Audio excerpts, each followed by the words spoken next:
Giù le mani dai quartieri. A pochi giorni dal voto per il rinnovo del Consiglio di Angarano, in programma sabato 1 e domenica 2 ottobre, la politica torna a far pressioni per influenzare le scelte dei cittadini.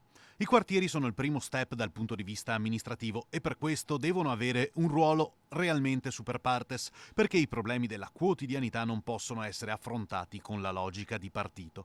E invece, secondo il consigliere uscente Pizzato, anche in fase di raccolta delle candidature ci sono state interferenze. Abbiamo avuto la presenza costante di consiglieri uscenti, probabilmente venuti per controllare che tutto funzionasse, ecco, ma con l'intento anche di creare un clima di tensione. Spesso sono state contestate le modalità di raccolta, con la presenza anche di persone estranee al quartiere, e quindi riteniamo che l'amministrazione comunale debba tener conto di questa situazione. È stata quindi inviata una lettera al sindaco firmata dallo stesso Pizzato e da Costenaro e Zampierin, in cui si chiede all'amministrazione di intervenire per garantire un regolare svolgimento delle elezioni. Garantire a tutti gli, i nuovi candidati, che tra l'altro sono anche numerosi, sono 25, di poter essere eletti in un clima di serenità e continuare a svolgere il loro mandato con serenità